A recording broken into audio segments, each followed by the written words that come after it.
नमस्कार। मैं डी राउत, ओम श्री कृपा कोऑपरेटिव हाउसिंग सोसाइटी का एक रहिवासी बोल रहा हूँ। भाइयों और बहनों, मुझे आज एक विशेष बात आपको बतानी है। मैंने अभी अभी विश्व के आर्थिक विश्लेषक के विचार जाना है कि विश्व में आने वाले सालों में बहुत ही तीव्र मंदी और तीव्र महंगाई आने वाली है। मंदी का मतलब है आपके पास में कोई रोजगार नहीं मिलना। हर रोजगार, इंडस्ट्री, बिजनेस, उत्पादन, बिक्री, सेवाएं, सभी क्षेत्र में नौकरियां कमी होना, और ये हम देख रहे हैं। भारत में ही आज लाखों इंजीनियर, ग्रेजुएट, पोस्ट ग्रेजुएट, लाखों करोड़ों graduate, post graduate, under graduate, जिन्होंने कुछ कौशल्य भी हासिल किया है, टेक्निकल, नॉन टेक्निकल नॉलेज हासिल किया है, ऐसे करोड़ों लोग, करोड़ों तरुण, करोड़ों युवक आज बेरोजगार करके भटक रहे हैं। बहुत सारे क्षेत्र में जहां नौकरियां दी गई है, प्राइवेट क्षेत्र में, वहाँ नौकरियां कम हो रही है। जिनको ज़्यादा पगार है उनको कम पगार पर नौकरी करने के लिए बताया जा रहा है। सरकारी नौकरियां तो ख़त्म हैं। सरकार के कोई भी नए उद्यम निर्माण नहीं हो रहे हैं जहाँ पहले जैसे लाखों लोगों को रोजगार दिए जा सके। अब वो सारे रोजगार तो नहीं है, साथ साथ छोटे बड़े उद्योग भी बंद हो रहे हैं और छोटा धंधा व्यवसायी भी तरस रहा है। ये अवस्था पूरे विश्व में है, भारत में है और विश्व में भी है। इसका परिणाम क्या होता है? मंदी का परिणाम ये होता है कि लोगों के पास में पैसा नहीं होता है। पैसा नहीं होता क्योंकि उनके पास में रोजगार नहीं होता है। रोजगार नहीं होता इसलिए पैसा नहीं होता है, और ख़रीदार नहीं होता है इसलिए कोई वस्तु खरीदता नहीं तो पैसा आता नहीं है, पैसे का चलन होता नहीं है। और इसलिए बहुत दिक्कत ये होती है कि करोड़ों लाखों लोगों के पास में पैसा नहीं होता है, और जो थोड़ा पैसा होता है वो आवश्यक जो चीज़ों के भाव बढ़ना शुरू हो जाता है, तो पैसे का वैल्यू जो है कम हो जाता है।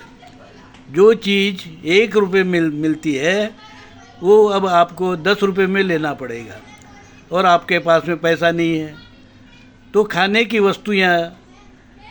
की वस्तु सबसे पहले तो खाना चाहिए, आदमी को पानी चाहिए। कपड़ा तो चल जाएगा, आप 7-8 साल ये वही कपड़ा आप वापर सकते हैं, पर दवा और दारू के लिए तो आपको हॉस्पिटल में जाना पड़ेगा, दवाई के दुकान में जाना पड़ेगा। अगर नौकरी नहीं है तो आपकी मानसिक स्थिति भी खराब हो जाती है। उद्योग रोजगार नहीं है तो आपकी मानसिक स्थिति भी खराब हो जाती है, बीमार भी जल्दी पड़ते हैं। और आपके पास में पैसा भी नहीं होता है दवा दारू करने के लिए। ऐसी अवस्था, विकट अवस्था 4-5 साल में आने की संभावना, और जिसकी शुरुआत अभी हो गई है 2025 से, जैसे कि जो है आर्थिक सलाहकार विश्लेषक बताते हैं, ये विश्व में आ गई है। अब उसका सीधा असर ये है कि बड़े बड़े जो क्षेत्र है, जैसे गृह उद्योग क्षेत्र है, बिल्डर का क्षेत्र है, खरीदार नहीं है। माड़ा, सिडको और ऐसे कई ऐसे प्राधिकरण हैं कि जिनके मकान खाली पड़े हुए हैं। अंडरटेकिंग के कितने ही मकान जो है पहले बने थे, आज जो है वीरान हो चुके हैं। कोई खरीदार नहीं है। पैसा लाए तो लाए कहाँ से? तो अगर कोई बिल्डिंग बनानी है तो लोग आजकल बिल्डिंग बनाना बंद कर दिया है लोगों ने। नया कंस्ट्रक्शन करीब करीब ठप हो गया है, क्योंकि लेने के लिए तो पैसा चाहिए। उद्योग नहीं है, धंधा नहीं है, नौकरियां कम हो रही है, पगार कम हो रहा है, और मकान की कीमत तो दिन ब दिन बढ़ते जा रही है। तो मकान जो है, चाहे सिडको के हो, माड़ा के हो, अन्य जो प्राधिकरण हो उसके हो, खाली पड़े हैं, उसको रिस्पांस नहीं मिल रहा है।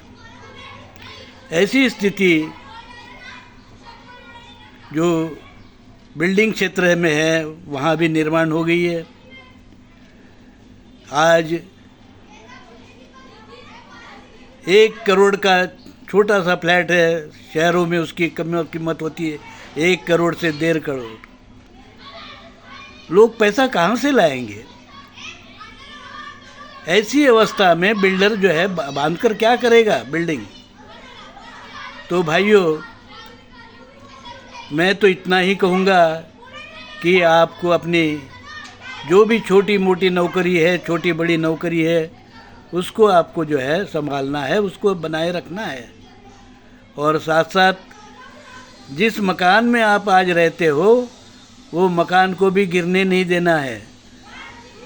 100-200 फीट ज़्यादा एरिया मिलेगा, इस लालच में मत आइए, क्योंकि आने वाला समय बहुत ही गंभीर समय है, बहुत ही खतरनाक समय है। आपके सर पर जो साया है, मकान आपका मकान है जिसमें आप रह रहे हैं, वो अगर नहीं रहता है तो आप रास्ते पे आ जाएंगे। आपकी नौकरी नहीं है तो आपको कोई पूछने वाला नहीं होगा, और आपके पास में पैसा नहीं होगा तो दर दर तो आप भटकोगे ही। साथ साथ आपका जो फैमिली है उसको भी आप जो है दर दर भटकने के लिए मजबूर कर देंगे। तो छोटे से फ़ायदे के लिए अपने सर पर जो आज आपके सर पर जो मकान है, आप जिसमें रहते हैं, उसको खो नहीं।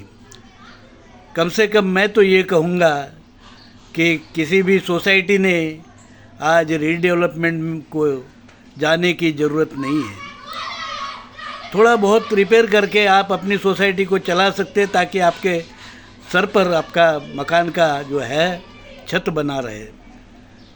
आपको अपने बेटे बेटियों को पढ़ाना है, फैमिली की जो है आपको चिंता करनी है, उनको खान पान, जीने का जो साधन है, रहने का साधन है, उसको जाने मत दीजिए अपने हाथ से। ऐसी कोई ज़रूरत नहीं है, आज कोई इमरजेंसी नहीं आ गई है कि आपको जो है 100-200 फीट के लिए आपका जो है आज का जो अपना वर्तमान मकान है उसको गिराना ज़रूरी हो गया है। छोटा मोटा रिपेयर करके आप अब उस मकान में रह सकते हो। ये जागतिक मंदी का दौर है भाइयों, भूलो नहीं, रास्ते पर आ जाओगे तो पछताओगे। इसलिए जिस सोसाइटी में आप रहते हो उस सोसाइटी को छोड़ो नहीं, बनाए रखो। आपका सर पर उसका छाया रहने दो। भटको नहीं, बाहर निकलो नहीं, निकलोगे तो पछताओगे। आज नौकरियां नहीं है, मकान भी छिन जाएगा, तो पछताने के सिवाय कोई दूसरा पर्याय आपके पास में नहीं रहेगा। फिर ये न कहना कि किसी ने आपको बताया नहीं। मैं नेटिविस्ट,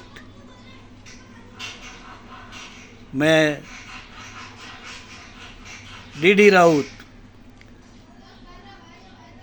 स्वयं पुनर्निर्माण का एक कार्यकर्ता होने के बाद भी आज मैं यही कहूँगा कि पुनर्निर्माण चाहे पुनर्निर्माण हो, पुनर्विकास हो या बिल्डर से पुनर्विकास हो, आज उसकी ज़रूरत नहीं है।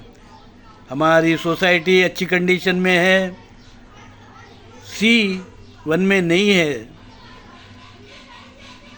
C2 में है, रिपेयर किया जा सकता है, छोटे मोटे रिपेयर है। तो आप जो है अपने फैमिली के सर से जो है आपका मकान का छत न जाने दें, यही मैं आपसे जो है अनुरोध करूँगा। यही मेरा सजेशन है कि आप अपना सोसाइटी का छोटा मोटा रिपेयर उसको करिए। और ये जो विश्व में मंदी आई है, कम से कम 4-5 साल तो ये चलने वाली है, उसको आपको फेस करना है। और उसको फेस करने के बाद में उससे बाहर आना है, और उसके बाद ही आपको दूसरे जो पर्याय है सोचना है। मैं समझता हूँ इतनी बात मैं अपनी तरफ से जो कह रहा हूँ, आपको इसमें से कुछ अच्छी लगती है तो उसका आप ज़रूर पालन करेंगे, और नहीं लगती है तो मुझे माफ़ कर दीजिएगा। थैंक यू, धन्यवाद। जय हिंद, जय सहकार।